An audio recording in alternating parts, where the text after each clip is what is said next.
আসসালামু আলাইকুম। আবারও হাজির হলাম নতুন রেসিপি নিয়ে। দেখতে পাচ্ছেন ডিমের রেসিপি। ডিম ভুনা, মজাদার ও সুস্বাদু এই ভুনা রেসিপিটা তো কম বেশি সবাই পারি। তো ডিমগুলো আমি ধুয়ে নিচ্ছি, জীবাণু থাকে ডিমে। তো ধুয়ে নিয়ে সিদ্ধ দিয়ে দিলাম, 5 মিনিট সিদ্ধ করে নেব। হঠাৎ করে মেহমান আসলে, ঘরে কিছু না থাকলে ডিম তো কম বেশি সবার ঘরে থাকে। তো ডিম ভুনাটা করতে পারেন আপনারা ও বেচাল ভাইদের জন্য এই ডিম ভুনা। তো ডিম সিদ্ধ হয়ে গেছে, এখন আমি ছিলে নেব। আমি গরম পানিটা সহকারে ঢেলে নিয়েছি। একটু কুসুম কুসুম গরম পানিতে ডিম ছিলে নিলে ভালো হয়। ডিমগুলো ঠান্ডা হয়ে গেলে ছাল উঠতে চায় না। দেখুন কত সুন্দর ছাল উঠে আসছে। ডিম ভুনা হচ্ছে খুবই সহজ রেসিপি, কম বেশি সবাই পারি। আবারও বলছি, তবে নতুনরাদের জন্য এবং ব্যাচেলার ভাইদের জন্য এই রেসিপিটা। তো ছেলা হয়ে গেল, এখন আমি কড়াইতে তেল দিয়ে দেব। পরিমাণ মতো আমি তেল দিয়ে দিচ্ছি, সয়াবিন তেল। তো একটু লবণ দিয়ে দেবো তেলের মধ্যে, ছিটে পড়বে না। আর দিয়ে দেবো একটু হলুদ তেলের মধ্যে। আর এখন দিয়ে দিচ্ছি ডিমগুলো দেওয়ার সঙ্গে সঙ্গে হলুদ মাখিয়ে নিচ্ছে, সাদা রঙের মধ্যে হলুদ। তো ডিমগুলো আমি ভেজে নিচ্ছি হলুদের তেলে, লবণে মাখায়া ভেজে নিচ্ছি। এপিট ওপিট করে উল্টে দিচ্ছি, কালারটা চেঞ্জ হয়ে যাচ্ছে দেখুন। আর এই যে ছিঁড়ে নিয়েছি একটু ডিমগুলো, নাহলে ফুটে যাবে, তেলের গরমে ফুটে যাবে।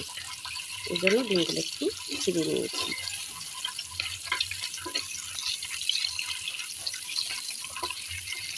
কালারটা চেঞ্জ হয়ে গেছে, এখন আমি ডিমগুলো উঠে নেব। আর ওই কড়াইটা আর একটু তেল দিয়ে নেব।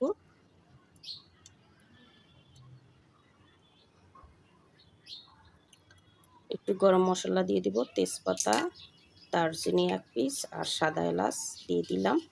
দিয়ে তেলটার মধ্যে একটু ফুটিয়ে নিলাম। এখন দিয়ে দেব পেঁয়াজ,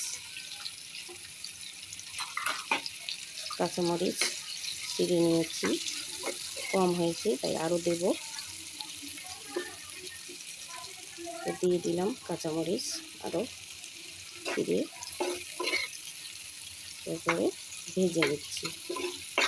পেঁয়াজটা একটু হালকা করে ভেজে নেব। এখন দিয়ে দেব লবণ, পরিমাণ মতো আমি লবণ দিয়ে দিচ্ছি। তারপরে আবার পেঁয়াজগুলো ভেজে নিচ্ছি। এখন দিয়ে দিচ্ছি জিরা বাটা 1 চামচ, আদা বাটা 1 চামচ, রসুন বাটা 1 চামচ। এখন সবগুলো মিশিয়ে নেব পেঁয়াজের সঙ্গে,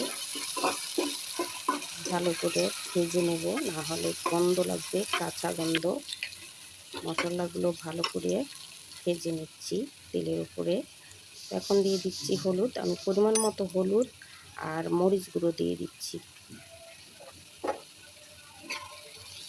দিয়ে আবার নেড়ে নিচ্ছি।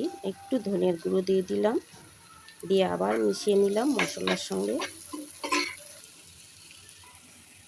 তো ভালো করে ভেজে নিলাম। আর এখন দিয়ে দিলাম পানি দিয়ে কষিয়ে নেব। আমি এইভাবে 1 মিনিট কষিয়ে নেব। সুন্দর হয়েছে। এখন 1 মিনিট আবার ঢেকে রাখবো, ঢেকে রাখলে পেঁয়াজটা সুন্দর সিদ্ধ হবে। তো 1 মিনিট পর আমি ফিরে আসলাম।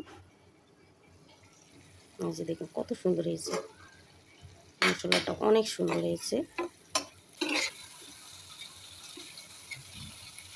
মশলার ভিতর কোনো পানি নেই, একদম তেল উঠে আসছে, ভাজা ভাজা হয়ে গেছে মশলাটা।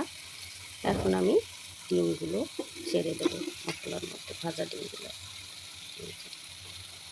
একদম সহজ ডিম ভুনা। আমরা অনেকেই ডিম ভুনা করে থাকি, কিন্তু এভাবে ডিম ভুনা করলে অনেক মজা হয়, অনেক মজা।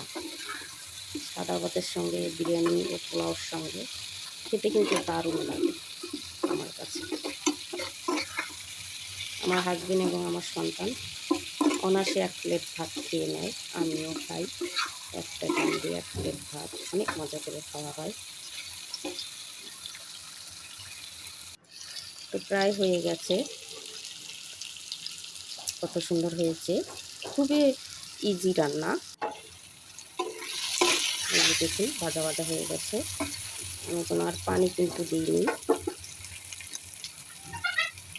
এখন একটু ভাজা জিরের গুঁড়ো দিয়ে দেবো উপর দিয়ে, সুন্দর একটা স্মেল এসেছে। আহা, একটু ঢেকে রাখবো, দমে রাখবো।